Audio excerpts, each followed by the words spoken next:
Hello everyone, welcome to the Xcode Developer YouTube channel. In today's video, I will show you how to enable on-screen touch bar even if your Mac does not have a physical touch bar. It's a quick, easy and super helpful tip.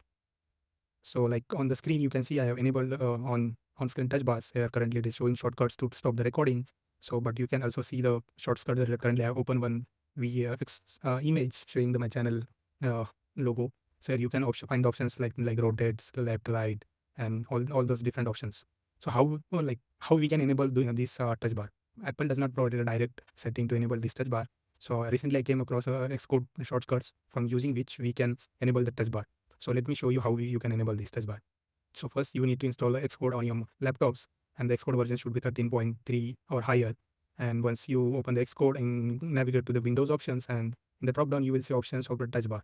On the touch bar, here you will get options like currently I have touch bar is currently visible, enabled, so that's why it's showing hide. But in your case, first you will see the options to show the touch bar. And in the drop down there are two options, touch bar 1, generation 1 and generation 2. You can select those and click on the show touch bar, then it will show a touch bar. So with the touch bar you will get a handy or quick control buttons or shortcuts for the particular app.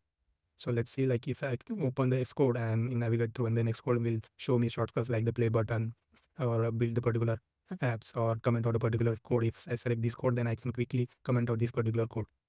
So that's super handy. And one more thing, like suppose I want to refactor or rename this variable, maybe this one, then I can easily go to this refactoring tool and click and easily rename the particular variable. Like once more, and it will be, yeah, this is how easy you can use touch bar for the different shortcuts or the apps. You can use this touch bar not only for the Xcode but for the other tools as well, like video editing, image, video browsing. So touch bar provides a very handy shortcuts for each specific app. So you can use this touch bar for your regular browsing or development. So yeah, hope if you found this video helpful, don't forget to like this video and subscribe to the channel for the more tips. See you in the next video. Yeah, thank you.